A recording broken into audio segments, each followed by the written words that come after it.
Hi there, guys. This is Professor HK, and we are entering the downhill slope of English 102. So I just wanted to start our video off this week just with a personal introduction to let you know what we're going to be working on as we move through the last half of our course. I hope that everybody had a great spring break. I had a nice spring break. It wasn't super restful, but it was productive. And as you can imagine, I've been catching up on a lot of grading. So lots of students in my classes have turned in essays and lots of great papers for me to grade. And so just to give you an update on that, I'm going to be catching up on those. I'm nearly finished with the grading for this class and the other English 102 class. And so you should expect by midweek this week to get some feedback. And so you'll see that pop up in Canvas, and then you'll be able to download an originality report that I'll share with you. It gives you lots of great feedback, lots of individual comments that pertain to items specifically within your paragraphs, and then some overall comments and feedback through a rubric that I use.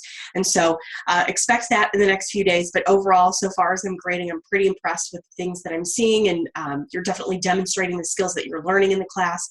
So now that we've spent the first half of the class working through how to conduct research, where to find good scholarly sources, how to evaluate those sources, cite those sources both in the paragraph text of your work and also at the end of your work in the form of full citations. We've mastered those skills. We've had a lot of opportunity to practice them, and we've placed those into the IRP assignment. And now, in the last half of the class, we're going to be turning our attention toward argument, which is a good particular form of persuasion. You probably have done some argumentative and persuasive writing in the past. As we think about argument, it's important that we remember that it's not quite the same thing as persuasion. Argumentation is persuasion, but persuasion is not argument, and we'll talk about that further down the road in this week's video lecture. So we have that to look forward to as we develop the skills for argument specifically.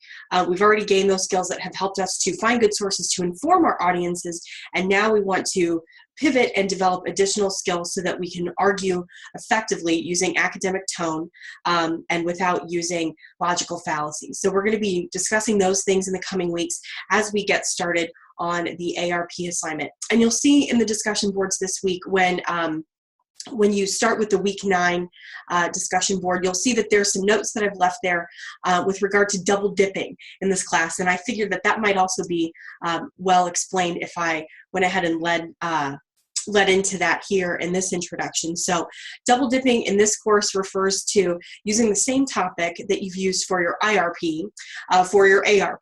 And so not every topic will be compatible for doing this, but you may have a topic that you've written about in an informative way. You're now a resident expert on whatever that topic is, and now you'll be able to transition that and form an argument out of that and use the same topic and likely a number of the same sources that you've used in the IRP in the ARP.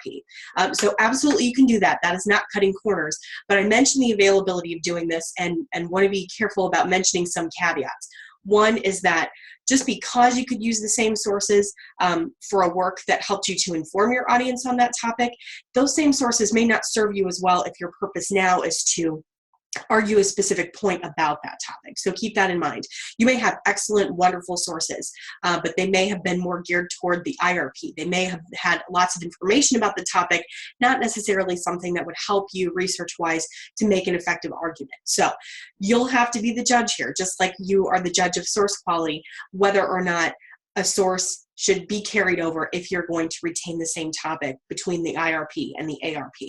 Another caveat to mention is that you can use the same topic, but you can't use the same writing that you've done before in the IRP. So you may have background information that you would like to share with your reader in your ARP. One thing to be really careful about is that you cannot reuse your own work. So it's possible to plagiarize yourself. That's a lot of things students don't often recognize, that copying your own writing, whether that's from a paper you've written for this class previously or any other class or just for fun, anything that you've written before would need to be cited just like a source if you were going to reuse it. So just be careful that because you can carry some things over from IRP to ARP, make sure that you're still not falling into a chasm where you're plagiarizing, whether that's intentionally or unintentionally. So probably the biggest consideration you need to give for whether you want to double dip in the course and use the same topic that you've used for your IRP, for your ARP, is really just your genuine level of enthusiasm. After you've been researching on a topic for 7 or 8 weeks, you may never want to look into this topic ever again. You may be experiencing burnout. You may be kind of tired of that topic and exhausted with writing about it. And a lot of students do feel that way. So if you feel your enthusiasm for the topic waning, even though you can see the silver lining and continuing on with it, I would suggest that you find a new and different topic that will serve as a good shot in the arm for you in terms of enthusiasm to go back to the drawing board. And it will also give you some more batting practice with finding excellent sources and annotating and reviewing them, because you'll be doing that again for the ARP process. So that's something to keep in mind. If, however, you feel super passionate about your IRP topic, if you felt as you were drafting the IRP and finishing up that you kind of felt a little bit itchy at times, that the informative voice wasn't quite satisfying you as a writer because you have a strong opinion about the topic, you have a lot to say about it, then this might be a good opportunity for you to write the essay that you've always wanted to write, because now you're sort of unlimited and unbridled as you can approach the topic from an argumentative standpoint. So these are just some things to think about. The assignment prompt is up this week, and then early next week we'll be submitting the topic proposals, which you could, if you'd like, begin working on now.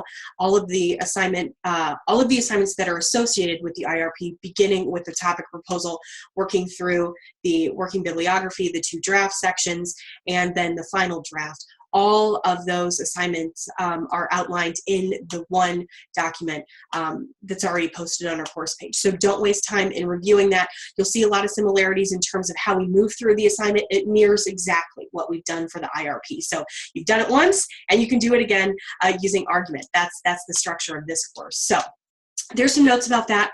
And now we've got some thoughts on argument. So let me how do I share my screen here? Let's see. Enter full screen. Yeah, that's not helping me. Sorry, guys, that you're listening to me babble here as I figure this out. Oh, here we go. This big button that says share screen. Duh. All right. Now I'm sharing my, I'm going to share my screen. Okay, here we go. So now you're seeing my monitor and me. And I have this presentation that's short and sweet on argumentation and persuasion. So, also, just so you're aware, because I forgot to plug this in, the code word for this week is cookie, C-O-O-K-I-E. I usually have a graphic for this, and I spell it out, but if you are just as big a fan of Girl Scout cookie time as I am, you probably are familiar with cookies and their spelling and their nature and their general deliciousness. So cookie is the code word for this week, C-O-O-K-I-E. Cookie, just singular, no S on the end, just cookie. Just one single solitary cookie. So that is the code word. Make a note of that if you like, and be sure and plug that in for this week's BBQ. It's ready for you on the course page. And so, all right, now we'll move into argumentation and persuasion. So is there a way that I can get rid of this video? Because it just feels weird to me. I guess I'll just drag myself up here. It's always weird to record yourself where you can see it at the same time. If you've never done this, it's kind of strange. And I also am on like cat patrol, watching for furry friends to come in and interrupt these videos and meow and be needy. So there's just a lot going on, but we're going to truck through it. All right, so argumentation and persuasion. There really is a difference between persuasion and argument. So imagine persuasion here as really an umbrella term. So persuasion has lots of different modes, and argument is one of those modes that falls under it. So they're often used interchangeably. They may have even been used interchangeably in English 101. If you wrote the essay 4 assignment is generally persuasive or argumentative, and you may have thought that those are interchangeable, and they actually really aren't. So persuasion, again, is that broad term, that umbrella term, and persuasion in general just relates to, like this slide says, how we move people to a specific position, a belief, or taking a course of action. We're always getting people to do one of those things. We want them to believe something, to do something, or to adopt a position that we're recommending, okay? Under persuasion, that umbrella, argument is a specific mode of persuasion. And when we argue, and all of us have had great arguments in our lifetimes, I'm sure, argument here is a specific kind of persuasion, and that is really centered on using logic and reasoning. So there are lots of different appeals that we can use to persuade someone. You probably also talked about these in 101. We'll kind of go back for a quick review in a few slides here.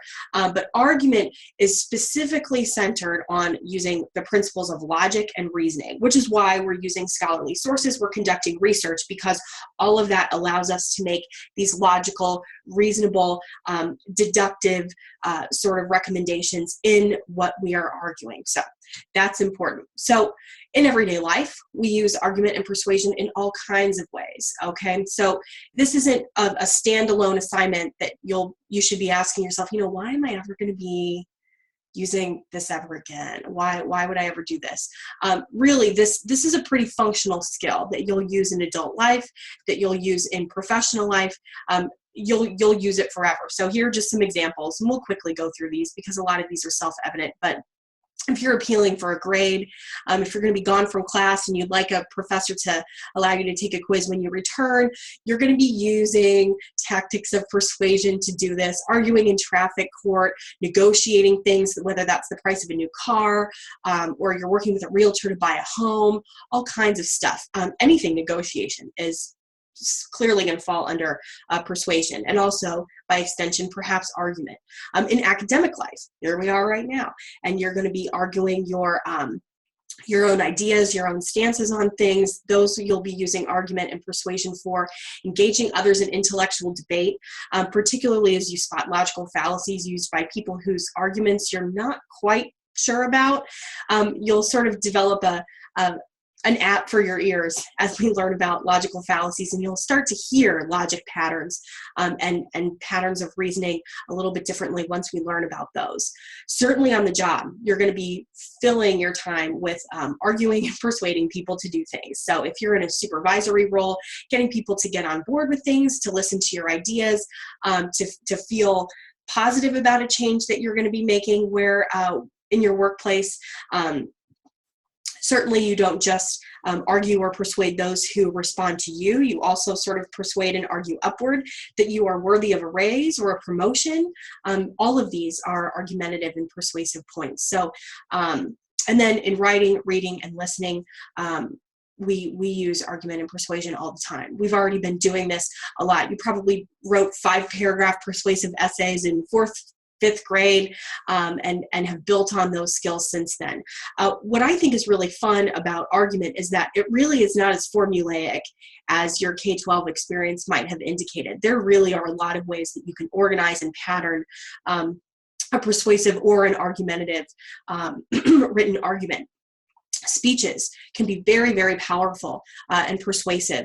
And argumentative. And so all of these things are things that you will have experience with in your lifetime. And so we're just sort of refining those skills here, specifically as they relate to argument. So an argument differs from just persuasion in general because it involves the process of establishing a claim. And when you hear that word claim, you should also be sort of hearing as a secondary word, like the harmony beneath that word claim, is the word thesis. When we talk about a claim, a thesis and a claim in an argument should really be the same thing. You're outlining that claim at the same time that you are giving away your thesis in your opening paragraph. And then what follows that opening paragraph, that introduction where you lay out that claim in the form of a thesis statement, is moving through that argument patterned through logical reasoning, good examples, and research. In our case, scholarly research. So, all right. The rhetorical triangle is something that I think is really important for us to sort of keep in mind as we move through the process of deciding on a topic, and also the process of finding sources and evaluating sources, and also, and most especially, how we organize our writing when you're arguing in a written form. So here we have the rhetorical triangle. It comes from our homie Aristotle. So this has been in play for literally millennia. We've been working on We've been working off of this playbook from Aristotle for a long, long time, and that's probably because it's a good one. So what we have are 3 different appeals, and there are additional appeals, but these are the 3 ones that relate to persuasion. So when Aristotle talked about persuading someone through all of the available means of persuasion, he's talking about logos, ethos, and pathos. And these may not be new terms for you, but in case they are, I wanted to sort of go back and review these because it is important to keep the rhetorical triangle in mind as you develop an argument. So we know that persuasion as an umbrella really relies on all 3 of these appeals. They work together harmoniously in a lot of persuasive cases. So we have ethos, which is your credibility as a writer. It's also the credibility of the sources that you use. And so we established ethos. When we go back and we think about the IRP assignment, ethos came into play as you and I negotiated which sources you should use and shouldn't use. Is this worthy of inclusion? Does this positively reflect on you as a writer? Is this credible enough to really warrant inclusion and discussion on this important topic? So all of those things satisfy ethos as a persuasive appeal. Then we have pathos, and a lot of people confuse pathos with ethos because pathos is really emotionally based. A persuasive appeal that uses pathos is emotional. And the best example, the one that always comes right to mind for me, are the sappy ASPCA commercials. You know, where they've got the dogs and the cats in the cages with the gooey eye, and then you've got Sarah McLachlan singing in the background, and it's super sad, and they're asking for a donation to save these poor animals. And if you haven't turned to the channel as soon as you hear the music, that's the appeal of that specific commercial. It's tugging at your heartstrings. It's appealing to your values and your beliefs. It really makes an appeal really based exclusively on emotion. There's not a whole lot of information that they give you, if you'll recall, in those commercials. They give you some information, not specifically. They're not saying, according to a study by the blah, blah, blah, blah, blah. It's not a logical appeal at all. It's really a purely emotional one. So that's pathos. And a lot of people confuse pathos with ethos because they think emotion and pathos and then confuse that with the E in ethos. So again, just to recap, ethos relies on character and credibility. Pathos is emotional appeal, values, and beliefs. And then we have the third appeal, and this is the one that relates to argument. So that's logos. So logos is information. So you really probably use some ethos in your IRP essay as you determined which sources you would use and how you would use them. Are they credible enough? Is this person really an expert on this subject? Someone that I could quote? And how can I project my own ethos so that my reader will take me seriously? But really, you relied on logos here. So you were relying on information, data, statistics, rational stuff. All of that falls under logos. And logos is really easy to remember because you've got logic and logos. Logic and logos go together. So when we think about an argumentative essay, we're not ignoring ethos and pathos at the bottom of the triangle, but really we are fully leaning in to logos. We really intend to make an argument that's rational, that's supported by data and information, and people who are experts who can credibly release that information. And again, part of that's logos, part of that is ethos. But really, when we are writing a persuasive essay, we can use pathos a lot. We can use hypothetical examples. There was this experience that I encountered, that blah, blah, blah, blah, blah, and the story that follows might sort of tug at the heartstrings of your reader. It might be personally compelling, emotionally compelling, and we really back off of that when we argue. So this is why it's important to keep the rhetorical triangle in mind, because logos is right there up at the top, and it's really important that we form our argument around things that are rational and logical. That's the basis of argument. If we're not forming an argument around rational and informative stuff, good research, good data, good numbers, all of these things, we're really not writing an argument. We're really being persuasive. And when we are persuasive, using pathos specifically, these emotional appeals, it can be very, very easy for us to fall out of academic tone. It can be very difficult for us to maintain the use of academic tone and avoid first person. So when we lean into those emotional appeals, we tend to want to make it about us and our experience and sort of projecting that onto the audience. And it's important that we avoid that in argumentative writing. So think logos, lean into logos, and remember that that's really the central appeal of argumentative writing.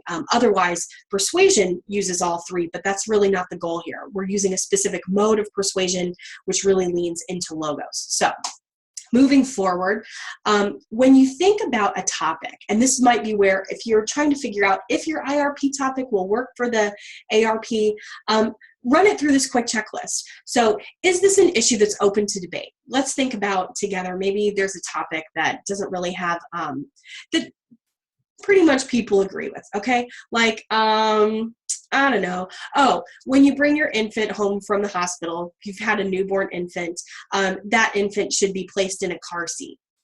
Okay, you think that most people probably would agree with that. I think that that's a pretty good idea. You don't want to just have a newborn baby just hanging out in your lap as you drive home. So if you don't have a debatable issue, you don't really have an argument. So you're trying to figure out sort of where the line of controversy is. You don't want it to be something that would be impossible to argue, something that many, many people could never buy into. And you can probably think of some topics that the public would be like, what? That's crazy. That's really out there. You do want to find something that you will have some challenge in getting people on board. And that doesn't mean that people have to be morally opposed to what you're saying. Maybe the public maybe this is a new, fresh issue and people just don't know about it. Maybe you're trying to get people to change a behavior and you think that if people had more information and data and statistics about it, that they would be more likely to do that. So there's all kinds of things that will be topics and issues that are open to debate that would be excellent choices here. You just want to make sure that there's a little bit of controversy there, not too much, not too little. It's sort of like the Goldilocks principle. You want to find one that's kind of in the middle. It's just right. You want to figure out what your position on the issue is and your reasons for supporting that position. That will inform the claim that you make, i.e. your thesis. And it also is really important just to know that up front so that you can kind of check your own bias, because certainly that would be very easy to introduce in an argumentative writing, particularly as you structure and you research. If you kind of cherry pick sources that naturally all agree with you, then that might sort of show itself as a flaw in your writing. So being aware of your position on that issue and why you have adopted that position, that's important to know going in. And then all of this evidence that supports your reasons. Some of these things are going to come through as you do your research. So if you're carrying over your IRP topic, you may have sources that have already sort of illuminated that evidence, but you'll likely be expanding on that anyhow, even if you do keep the same topic. Okay, so your audience plays an important role. You also, in selecting your topic, want to be mindful of what do you think your audience is capable of doing? Do you think that your audience is sort of predispositioned to go along with you? Do you think you have a hostile audience, a wavering audience? And depending on what your topic is and the claim that you're making, and how strongly you're making that claim, that could impact the way that your audience reacts. So we sort of like to project and kind of forecast how the audience might respond to that issue. So some questions at the bottom of this slide to keep in mind as you think about designing this final research writing. What do you think the position is that your audience has of your issue? How strongly do they feel about it? Are they maybe just not really well informed about it? Maybe they don't have strong opinions about it. They just need more information to easily follow your argument. Are they open-minded? So are you picking something that's so controversial that people just will not be capable of being open-minded? And that's really an important part of the rationale for the few limited topics that just are off the table for this assignment. Generally being open-minded about things like abortion, gun control, capital punishment. A 5 to 6 page essay is just not going to get the majority of the population to sway their views. What else? What will their objections be to your argument? So you want to sort of project what the other side is. People who disagree with me will do that because of this and this and this. It's important to be aware of the counter argument and also to respond to that as you develop your argument. So the structure of a classical argument is pretty straightforward. We begin with an introduction. At the end of that introduction, you'll see a thesis statement. That's the specific claim that you're making, that you intend to argue and defend throughout the rest of the writing. You provide some background information. This would be the place where, if you are borrowing from your IRP, you want to be really careful about not plagiarizing yourself, plagiarizing sources. As you give background information, you need to make sure that you are doing that in a way that when you're paraphrasing, summarizing, or directly quoting anyone else's ideas, including your own, that you've recorded prior to this assignment, that you cite it. And there are ways to cite yourself. If you really feel like, wow, this is a pretty good paragraph in my IRP and I'd like to carry it over, how do I cite myself? Yeah, we can totally talk about that. And it's not as complicated as you might think, but you have to do it. You can't just think, well, I mean, I wrote it. Those are my ideas and they belong to me, so I can just sort of repeat them. No, you cannot. You have to cite yourself. You are officially a scholar and you can't use your own pre-published words here, okay?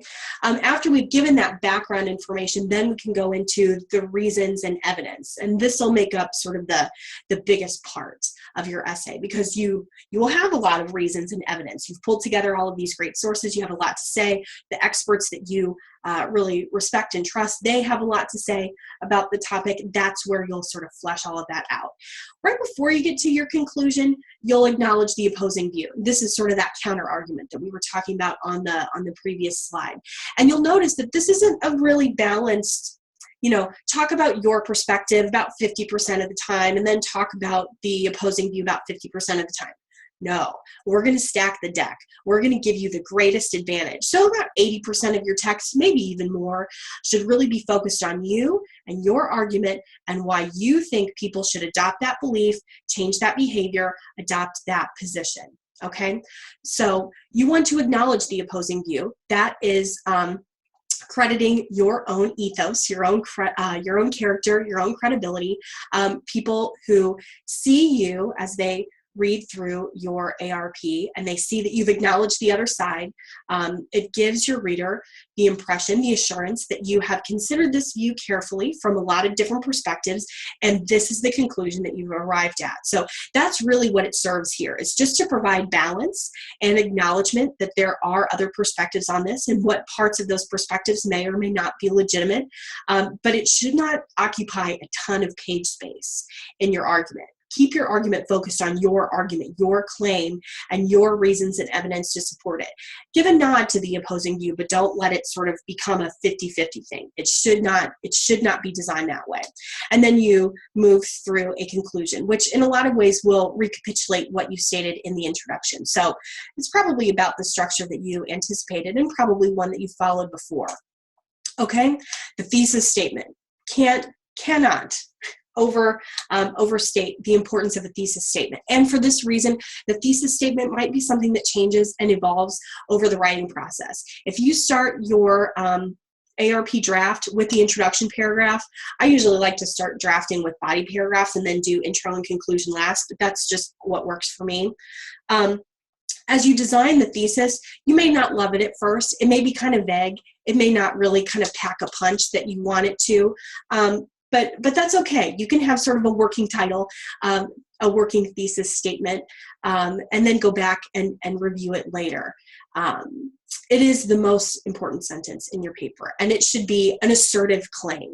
It should tell your reader what exactly you're trying to prove. It should provide clarity and detail, and it should help your reader to focus in on what this essay is about and what you intend to discuss as you move through these pages. So that should all be happening as a result of a really good, sharp, clear thesis statement. It's not a factual statement or an announcement of purpose. So it often when a thesis statement in an argumentative essay fails, it fails because it doesn't have that the teeth that an argument has. And there's a difference between being aggressive and assertive. I like assertive phrasing, and I think we can go through some examples of this. And I think when we talked about academic tone, sort of touched on that already. Keep in mind that sort of sweet spot of assertive phrasing, not anemic phrasing, not aggressive phrasing, but something that, is pushes a little bit. The reader needs to be pushed. they need to be brought along with this, and they don't want to be scared into believing, which is what will happen when you use phrasing that's too aggressive. But if you're too tenuous about it, then they may not pick up on what you're trying to get them to do, and you may not be giving them a good enough push to really motivate them to think about making a change or changing a behavior or adopting a belief. Okay? Here's some good examples. So which of these 3 thesis statements, they're all about the same topic, which do you think is the most effective thesis? And I'll read them for you. The first, parents, often too busy to watch television shows with their families, can monitor their children's viewing habits with the aid of the V-chip. The second thesis statement, to help parents monitor their children's viewing habits, the V-chip should be a required feature for television sets sold in the US. And then the third thesis statement, this paper will describe a V-chip and examine the uses of the V-chip in American-made television sets. All right, so just mill these over for a few seconds and kind of think about which, for an argumentative essay, might be the most appropriate and impactful thesis statement. Okay, so the answer here, these are all thesis statements. The one that would be most appropriate for an argumentative essay is this one right here. The second one, to help parents monitor their children's viewing habits, the V-chip should. And that's where we get some argumentative phrasing. Should, not could, not might, not sometimes. The V-chip should be a required feature for television sets sold in the US. Okay, so we're making a really specific argument. The V-chip needs to be required. Okay, and it's straightforward. It's framing the essay. Now the reader's very clear about what this essay is going to be about. Let's skip down to this third one and kind of look at this for a second. If you had written about the V-chip for the IRP assignment, this would have been a pretty good thesis statement, but it doesn't have those argumentative teeth, okay? What you're doing here is saying this paper will describe, and usually I'd sort of like a more clever approach to a thesis statement than in this essay, I will blah, blah, blah, blah, blah.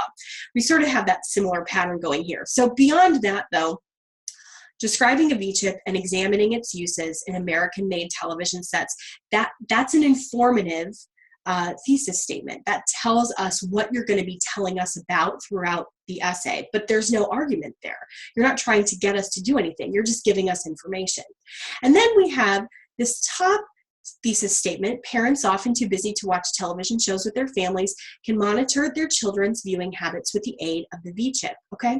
So we're giving some good background information. We're talking about why the V-chip, what it can do, and why it's beneficial. We get that sense from the writer that they think that this is a good thing. And then we just have can monitor. And this could be transformed into an excellent thesis statement for an argumentative essay with just changing that word can to should, ought to, need to.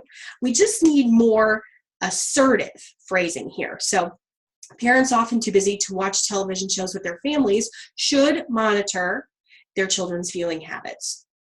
Need to monitor their children's viewing habits with the aid of the V-chip, okay? So you can hear the difference in those, just little words, which is why we've got to be really careful and thoughtful as we craft a thesis statement, because the can, should, they really do make a big difference, and in some cases, the difference between informative and argumentative.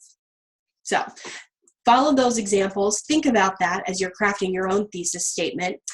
Tone, we've talked about tone so much. We've talked about academic tone. It's really important to sort of keep it in check here, especially now that, you know, I've opened the gate and you're able to sort of go out and graze on your own and you know, shape an essay that is based on your rationale, your opinion. But you can't use I.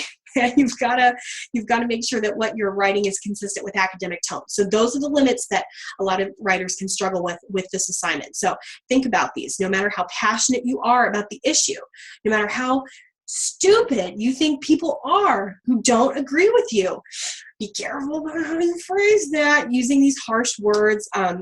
Don't be careless in your phrasing. Be mindful of the reader that disagrees with you. Are there points at which the way that you're phrasing or organizing things, does it kind of pet them backwards? A lot of the time, if we are sort of harsh in how we use our words and phrases in the introduction, we lose them before we even had them. And it's really impossible to get an audience back once we've rubbed them the wrong way. So reasonable tone. We can be assertive without being aggressive. We want to make our point, letting the research and the information and the data, we want to let that speak for us and advocate for us. We don't need to stand on top of the soapbox and say, you can't do this anymore. We got to stop doing this, whatever this is in your ARP assignment. So let the sources say what you can't say in first-person perspective, okay? And we talked about that as we went through academic tone earlier. Okay, offering counterpoints, counter-arguments. Again, just like we talked about with ethos, it demonstrates your credibility as a writer. And it shows that you haven't just cherry-picked your sources, you've looked at multiple sides of this argument, you've looked at it from different perspectives, and you've made an informed decision. This is what you've arrived at, and this is what you recommend people do or think or believe, okay? And then we want to be firm, but we want to be tactful. Again, a lot of this connects to academic tone. There might be some concessions that you make. There could be some really good points that the opposition makes, and it is important to acknowledge that. And doing that doesn't make you wrong. It doesn't make your argument weaker. And in fact, saying that, all right, here's some good points on the other side, all right? I admit that. There are some good things they have going on. They've got this, they've got this, they've got this.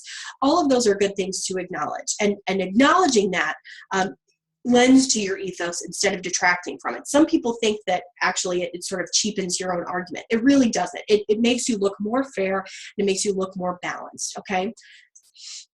And that's it. So these are some things to keep in mind as you think about what's argument, how it's different from persuasion. Certainly the questions that you have, I am happy to answer. You can always email me. We can always meet online. Your textbooks, you're reading in the Little Brown Handbook this week, and it's not a bad idea if you still have the Longman Reader. Anybody remember this from 101? Okay. The chapter that's on argumentation and persuasion, this might also, if you still have that text, go back and thumb through it if you're having problems sort of grasping what's the difference between argumentation and persuasion. That is in that textbook, and it would be helpful to you. But I've rattled on for quite a long time, longer than I intended to. So I'll let you go. The code word again for this video for the week's VVQ is cookie, C-O-O-K-I-E. Thank you for watching. Everybody have a great week. I hope you enjoyed spring break, and I'll catch you later on.